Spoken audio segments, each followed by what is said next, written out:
गए हैं, आधे पराधे पशुओं को जिता दो ताकि एक ऋषि की बीमारी मिटेगी अपने सिर से। कर्जा अच्छा नहीं, काम अधूरा अच्छा नहीं, वो अपने को अपने बच्चों को तक करता ही रहेगा। इसलिए भाई सब भाइयों का बड़ा बड़ा धन्यवाद है। परसों इस टीम को पूरी जिता दो, इसमें 100% वोट गिर दो ताकि इनको फिर आगे कोई बहाना नहीं मिले। जय हिंद। बहुत बहुत धन्यवाद श्री गंगा भूषण गुप्ता जी। अब मैं आग्रह करता हूँ सुभाष गुप्ता जी से, हमारे एमपी साहब श्री सुशील गुप्ता जी का स्वागत करेंगे फूलमालाओं से। श्री नरेश सैनी जी, अशोक अग्रवाल जी आपसे भी आग्रह कृपया मंच पर आएँ और अपना सुशील गुप्ता जी का स्वागत करेंगे। श्री सुभाष बिंदल जी आपसे भी आग्रह कृपया। सबकी इच्छा है जी आपका स्वागत करने की, इच्छा तो मेरी भी हो रही है लेकिन आपने मना कर दिया, क्या करो। अपनी इच्छा पूरी करो जी। प्रेम जी हाँ, सुभाष जी के नाम क्या पढ़ा दो। हाँ जी सुभाष जी आगे क्या, आओ आओ एक माला और देना। एक नरेश अग्रवाल जी आप भी बनाओ, कोई बात नहीं, नरेश जी का मन है जी आज।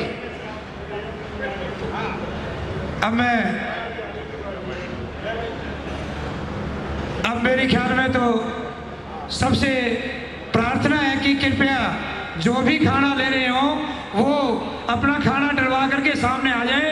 अभी सुशील गुप्ता जी जो हमारे सांसद हैं हमारे बीच आ चुके हैं, उनका स्वागत हो चुके हैं और मैं सीधा सुशील गुप्ता जी से आग्रह करूंगा कृपया वो आए और दो शब्द आशीर्वाद के रूप में पूरी टीम को अवश्य दे। श्री सुशील गुप्ता जी। मंच पर बैठे हुए सभी सम्मानित भाई नीचे आ जाओ भाई, हमारे पदाधिकारीगण और मंच के सामने बैठे हुए अति सम्मानित ट्रस्टीगण, पदाधिकारीगण, ये जो चुनाव है, कई लोग तो ये कहते हैं चुनाव नहीं होना चाहिए और मैं कहता हूँ चुनाव जरूर होना चाहिए। लोगों के इसी बहाने पूछ होते नहीं तो कोई पूछता नहीं आता।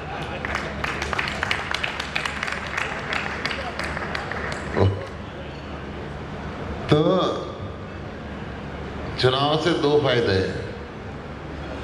एक तो आदमी नम्रता सीखता है, झुकना सीखता है। आदमी को अगर समाज में भाइयों के पास जाके हाथ नहीं जोड़ेगा, पैर नहीं पकड़ेगा तो उसकी नम्रता नहीं आती, पता नहीं चलता उसकी कीमत का। घमंड बहुत बढ़ जाता है और आदमी अपने मालिक के समझे लग जाए। जब मेहनत करके आता है तो उसकी कीमत कुछ और होती है। और दूसरी बात, जब मेहनत होती है, समाज में जगह जगह घूमते हैं तो उससे पैसे भी आते हैं संस्था को, नहीं तो चंदा नहीं आता और चंदे बिना चीजें आगे चलती नहीं। जहां तक इस चुनाव की बात है, मैं इस चुनाव के अंदर ये 100% श्योर हूं कि ये एक तरफा विन है। क्योंकि यदि पुरानी टीम में एक व्यक्ति चुना हुआ तो उनके साथ होता, जो अध्यक्ष चुनाव लड़ रहे हैं, अगर वो सारे काम बहुत बढ़िया हो रहे होते तो आधे चौथाई एक आधा आदमी तो साथ जरूर रहता। एक आदमी साथ रहा जो नॉमिनेटेड था और कोई आदमी साथ ले रहा, तो कहीं ना कहीं आदमी को आत्मनिरीक्षण करना चाहिए कि भाई मैं 3 साल जिस टीम को हेड करता रहा हूं, उस टीम में से अगर मेरे साथ एक भी आदमी नहीं चल रहा तो कहीं ना कहीं दिक्कत का विषय है। मैं किसने काम अच्छे किए, किसने खराब किए, ये कोई बात नहीं कर रहा, परंतु समाज है, समाज ये चाहता है कि भाई जो संस्था दी है, जिस अध्यक्ष को दी है, जिस टीम को दी है, उसके नेतृत्व के अंदर वो संस्था आगे बढ़े। सारी टीम अपने इस संविधान में इतनी कॉन्स्टिट्यूशनल पावर है और समाज पावर देता है। वैसे तो इतनी कॉन्स्टिट्यूशनल पावर नहीं है संविधान के ऊपर के प्रधान चाहे जो मर्जी करे, बाकी टीम चाहे ना हो, परंतु अपने रिवाज है कि वह प्रधान की मान लो, कोई बात नहीं, इस सीट की गरिमा रखो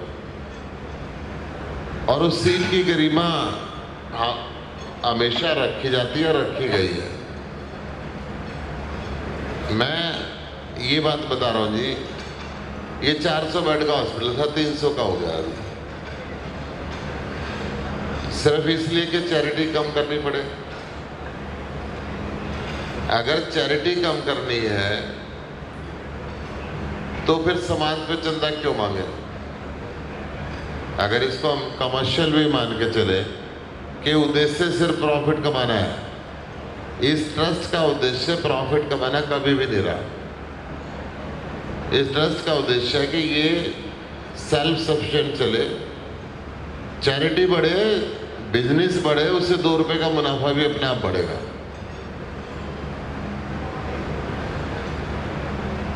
चैरिटी मेरे हिसाब से तो 1/3 के करीब रह गई होगी, 60 के 20, 50 करोड़ रुपए सालाना चैरिटी छोड़ के गए थे जब हम गए थे, तब वो 18-20 के करीब होगी। जब तक गरीब की सेवा नहीं होगी, जब तक ऐसी संस्थाओं को कोई फायदा नहीं है, फिर तो सर चीजें कमर्शियल सभी चलाते हैं।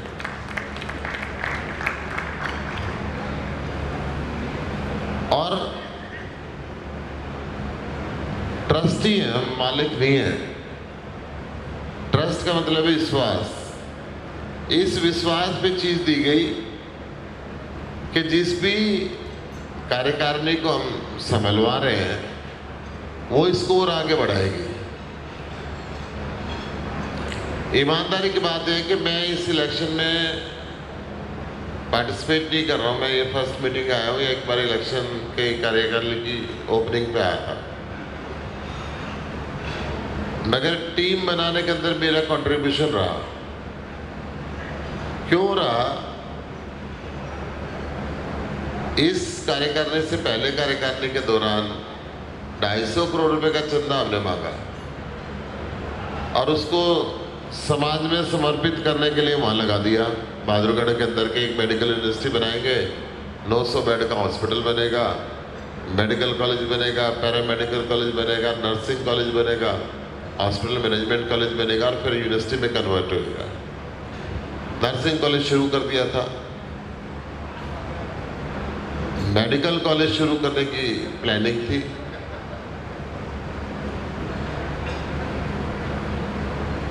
उस बिल्डिंग के अंदर 5-5, 7-7, 10-10 फुट तक पानी भरा रहा है उसके बेसमेंट में। तो मन को तकलीफ होती थी कि भाई जिन लोगों से चंदा मांग के लाए हैं, कल उनको क्या जवाब देंगे। ईश्वर भाई साहब से मैंने बात की, भाई क्या ठीक रहेगा। इन्होंने कहा भाई सुभाष को बना लो, ठीक रहेगा, पैसे वैसे इकट्ठे करा लेगा और चीज़ों को आगे बढ़ा लेंगे। ये आज से करीब 6 महीने पहले एक होटल में हमारी बात हुई थी, शादी के अंदर किसी में। तो फिर ये भी हुआ करता कि चलो बैठ के समझौता कर ले। मैं क्या करता, दोनों तरफ की टीम बना लो, उसके बाद से समझौता करोगे तो ठीक रहेगा, नहीं तो रोला रहेगा। जो सच्चाई बात है, मैं सबके सामने ये बात कर रहा हूँ। परंतु ये बाजी चलो पहले ही कर लो तो पहले ही कर लो। देखो इतना लंबा मेरा भी सामाजिक जीवन का अनुभव है। व्यक्ति कोई किसी का नहीं होता है, व्यक्ति व्यवहार का होता है। वो चाहे परिवार का व्यक्ति हो और चाहे समाज का व्यक्ति हो। अगर हम अपने व्यवहार को ठीक रखेंगे तो व्यक्ति हमारे हैं। अगर हम अपने व्यवहार को ठीक नहीं रखेंगे तो परिवार के लोग भी हमारे नहीं रहेंगे, समाज की तो बहुत दूर की बात है।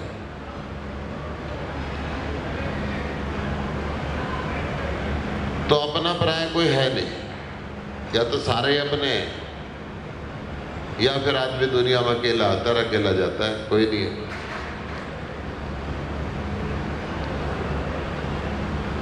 तो इस इलेक्शन के अंदर मैं देख रहा था कि कुछ कुछ आरोप लगते आ रहे थे। अभी आजकल में मैं पढ़ रहा था कि ईंट के पैसे फालतू दे दिए, सरिये के पैसे फालतू दे दिए। भाई 10-10, 5-5 करोड़ रुपए बाद में अब फाइनल बिल आप लोगों ने पास करके दिया है, काट देते। किसने मना किया था? अगर कहीं फालतू दिए जा रहे थे तो उसमें से काट देते, नहीं देते। फाइनल बिल जब इस कार्यकारिणी ने पास किया है, 3 साल तक मैं उस बात का गवाह हूं, 3 साल तक लटका के रखा, फिर ऑडिट कराया गया। ऑडिट के अंदर सारी बातें सही आई तो उस ऑडिट ट्रस्ट ने कराया। फिर उस ऑडिट को दरकिनार कर केस की बात हुई। केस में लोगों ने सलाह दी कि जितने पैसे का काम हुआ उतने पैसे और तुम्हें देने पड़ जाएंगे।